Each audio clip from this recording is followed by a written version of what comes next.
সুদর্শন এই বিষয়টা একটু যদি বলতেন। অবশ্যই, অবশ্যই আফরান নিশো শাকিব খানের চেয়ে অনেক বেশি হ্যান্ডসাম, অনেক বেশি সুন্দর এবং সে সুশীল সমাজের নারী। সুশীল। সে জিম করে এবং তার চোখগুলোতে মায়ায় ভরা, তার হেয়ার স্টাইল ভালো। শুনেন, শুধু দেখতে ফর্সা হলেই তো হয় না। হ্যাঁ, অনেক ছেলে আছে দেখতে শিমেলদের মতো লাগে। তারা কি সুন্দর? তারা তো সুন্দর না। সুন্দর হতে হলে ম্যানলি হতে হবে। সুন্দর হতে হলে তার মধ্যে কৌশলী ব্যাপারটা অনেক বেশি ফুটে উঠতে হবে। বিষয়ের মধ্যে তা আছে, অবশ্যই আছে। আপনি সুশীল সব করা হয় এবং সুড়ঙ্গ দেখেছি, এখন এই মুভিটা দেখলাম। তো উনি মুভিতে একটু দেরি করে এসেছেন, কিন্তু তারপরেও ভালো লাগে, ওনাকে আমার খুবই ভালো লাগে। সুরঙ্গ থেকে কি আপনার মনে হয় যে তাকে চেঞ্জ দেখতে কোনো অভিনয় কিন্তু চেঞ্জ দেখতে পাচ্ছেন? আসলে অভিনেত্রী অভিনেতা যারা আছেন তারা সবাই বেশ দক্ষ, তারা সবাই খুব সিনিয়র। তাদের ব্যাপারে তো আর কি বলবো, তবে তমা মির্জার কথা আমি একটু আলাদা করে বলি। উনি কিন্তু অভিনয়ের দিক থেকে অনেক পরিপক্ক এখন আগের চেয়ে। নেক্সট টাইম আপনার রাগের পরে কোন সিনেমাটা দেখা হবে আপনি?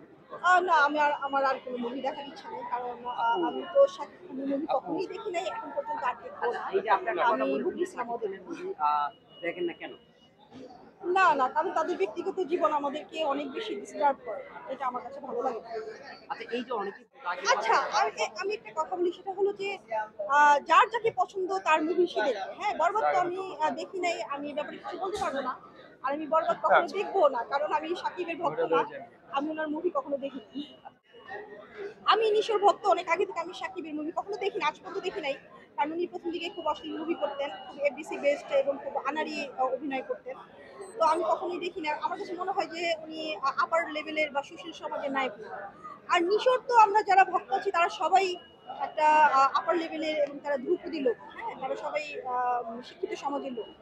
তো নিশোর ভক্তটা অনেক বেশি, এবং নিশোর মুভি দেখবো আসলে। আমি অন্য কোনো মুভি মানে দেখতে চাই আপনি না। আপনার আর আর আমি মনে করি যে নিশোকে সেভাবে যদি প্রেজেন্টেশন করা হয়, নিশো অনেক হ্যান্ডসাম একটা লোক, অনেক ড্যাশিং। উনি টল, ওনার হাইট ভালো, ওনার চোখগুলো অনেক সুন্দর, ওনার হেয়ার স্টাইল ভালো। সো ওনাকে আমরা সেইভাবে উপস্থাপন করতেই পারি। করতে পারলে অবশ্যই সে অনেক বড় পর্যায়ে যাবে। আচ্ছা তার মুখ থেকে আমরা শুনতে পারি একটা আসলে এখানে তো সেইভাবে ওরকম কোনো ডায়লগ ছোট নাই। করে অথবা একটা গান বলেন। তবে একটা ডায়লগ বলি, "নিশান তুই চলে যা প্লিজ, এখান থেকে চলে যা।" এই যে আরেকটা কথা আপনি বলেছেন যে শাকিব খানের সিনেমা কেন দেখেন দেখবেন না শাকিব খানের সিনেমা একটু আসলে যদি এটা বলতেন কি আপনি। বলবো বলেন, উনার পারিবারিক যে কেলেঙ্কারিটা, সেই কারণেই আমরা আসলে উনাকে পছন্দ করি না। এবং উনি উনার মুভি দেখার জন্য আমি ভালো লাগে না।